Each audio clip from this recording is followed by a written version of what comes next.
High, চলে এসেছি আজকে আবার একটা নতুন ব্লগ নিয়ে। সকাল থেকে রাত অবধি কী করি না করি সবটাই তোমাদের সঙ্গে শেয়ার করব। খুব প্রথমে ঘুম থেকে উঠেই আমি আমার আগের রুমের জানলাগুলো খুলে দিই, তারপর বিছানাটা গুছিয়ে করে চলে যাই ছাদে। ছাদে গিয়ে দেখি বেশ ভালোই বৃষ্টি হচ্ছে, আর রাতেও বেশ ভালোই বৃষ্টি হয়েছে, তার জন্য ছাদটা ভিজে ভিজে হয়ে আছে।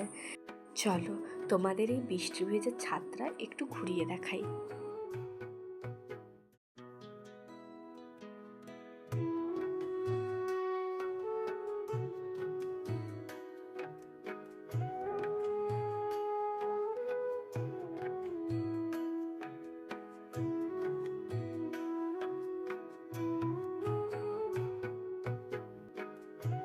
তারপর ছাদ থেকে নেমে এসে দেখি মায়ের পূজা সব কিছুই হয়ে গেছে।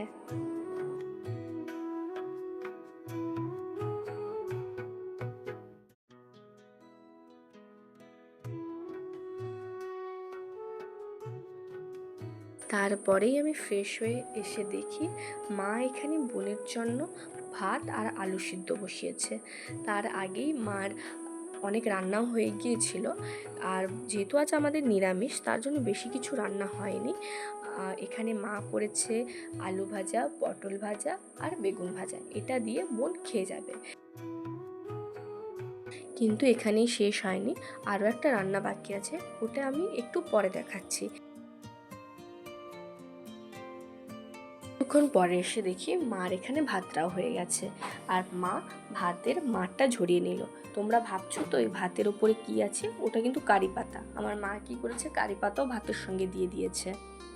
চলো আজ একটা নতুন রান্না দেখাই তোমাদের। এটা তৈরি করছি আমরা কারি। এর মধ্যে দিয়েছি বেসন, দই, হলুদ আর লঙ্কা, আর স্বাদ মতন তোমরা যতটা চাও নুন দিতে পারো, ওটা স্বাদ মতো তোমাদের। এরপর এগুলো সবগুলোকে আমরা একসঙ্গে মিক্স করে নেব।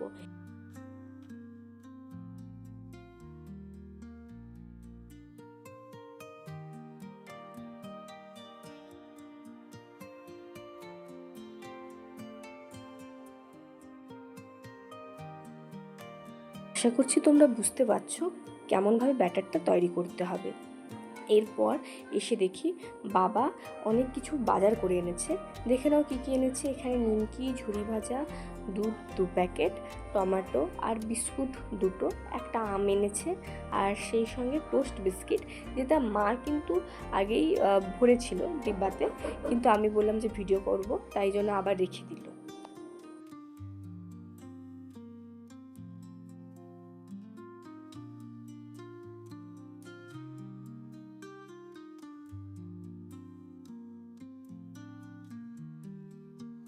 এরপর আমি চলে এসেছি বোনের টিফিন রেডি করার জন্য। এখানে আমি ওকে দিয়েছি ওরিও বিস্কিট, ও বলছিল ওরিও বিস্কিটটা নিয়ে যাবে বলে, আর সেই সঙ্গে বাবা যে নিমকিটা এনেছিল ওই নিমকিটাই ওকে দিয়েছি। তারপর টিফিনটা ওকে ভালোভাবে আটকে দিলাম।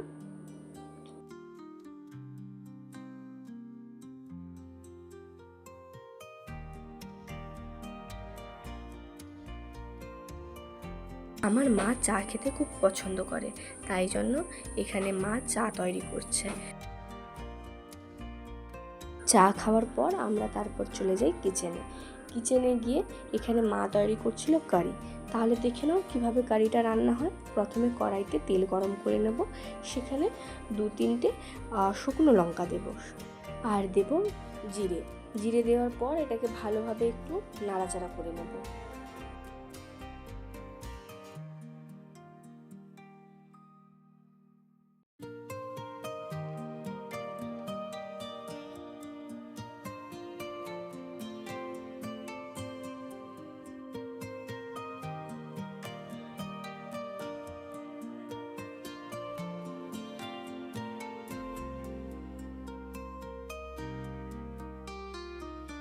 তারপরেই আমরা দিয়ে দেব যে ব্যাটারটা তৈরি করে রেখেছিলাম, ওই ব্যাটারটা।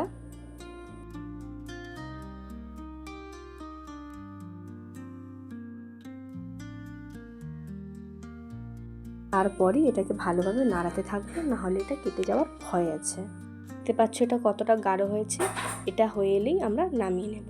এরপর তেল গরম করব, তেলের মধ্যে দেব জিরে আর সর্ষে, এরপর দিয়ে দেবো গরম মশলা আর কারি পাতা।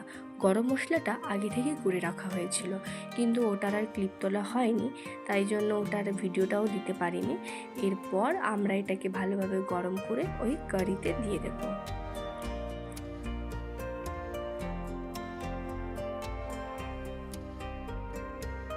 চলো, এখানে আমাদের কারিটাও রেডি হয়ে গেল। এরপর মা বোনকে ভাত বেড়ে দিয়েছিল, ওটারও আর আমি ভিডিও করিনি, একদম চলে গেছি দুপুরের ভিডিওতে। দুপুরে আমি ভাত খেয়েছিলাম, তার জন্য ভালোভাবে সাজিয়ে নিয়েছিলাম। এখানে দেখতে পাচ্ছ ভাত, কারি, আলু ভাজা, বেগুন ভাজা আর পটল ভাজা। আর ওটা ভাতের মধ্যে কিন্তু কারি পাতা, যেটা মা ভাতের মধ্যে দিয়েছিল। তারপর বোন স্কুল থেকে আসতেই মা এখানে তৈরি করেছিল গোলা রুটি। আমি গোলা রুটিটা খেয়েছি, তারপরে দেখি লাস্টের গোলা রুটিগুলো আর একেবারেই হচ্ছিল না, তাই জন্য মা রেখে দিয়েছিল। পরেই চলে যাই একদম সন্ধ্যের রান্নাতে। মা এখানে প্রেশার কুকারে মটর বসিয়েছিল, আর সেই সঙ্গে এখানে চা করছিল। যেহেতু মা চা খায়, আগেই বলেছি মা চা খেতে খুবই ভালোবাসে, তার জন্য চা করছিল। আর এখানে প্রেশার কুকারে মটরের সঙ্গে এলাচ আর তেজপাতা দিয়েছিল, আর এখানে টমেটো আর আদা তো আছেই, যেহেতু এটা তৈরি হচ্ছে নিরামিষ। এরপর এখানে মা নিজের জন্য চা গড়িয়ে নিয়েছিল, আর প্রেশার কুকারটা গ্যাসে বসিয়ে দিয়েছিল সিদ্ধর জন্য। চা খেয়ে দিয়ে এসে মা এখানে আবার রান্নাঘরে চলে আসে। এখানে মটরগুলো সিদ্ধ হয়ে গেছে, তার জন্য মা আগে করে নিয়েছিল রুটি।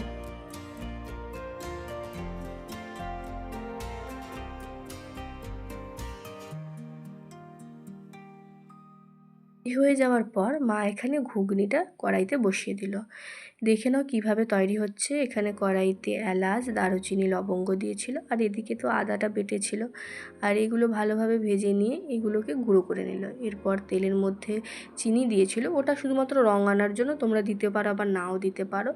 ওই তেলের মধ্যে অনেকগুলো টমেটোও দিলে। এবার টমেটো তোমরা তোমাদের মতো দেবে, কারণ যেহেতু এটা নিরামিষ, এর মধ্যে কোনো পেঁয়াজ রসুন কিছুই পড়বে না, শুধুমাত্র আদা পড়বে। তার জন্য মা এখানে বেশি করে টমেটো দিয়েছিল, আর টমেটোগুলো গলার জন্য এখানে মা নুন স্বাদ মতো দিয়েছিল।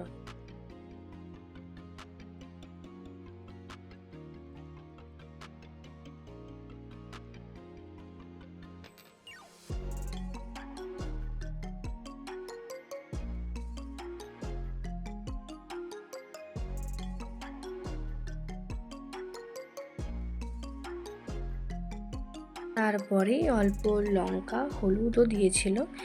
এই টমেটোটা একটু গ্রেভি গ্রেভি হয়ে এলে, সিদ্ধ হয়ে এলে, এর মধ্যে আমরা দিয়ে দেবো আদা।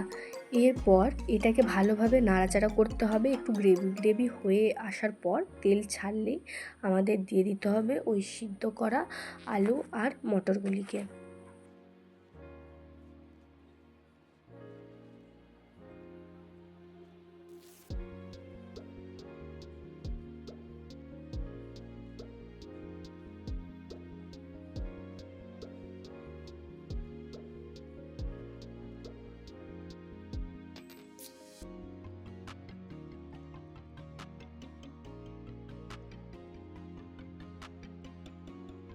এর মধ্যে ফুট এলে দিয়ে দিতে হবে গরম মশলা গুঁড়ো আর চারমগজ বাটা।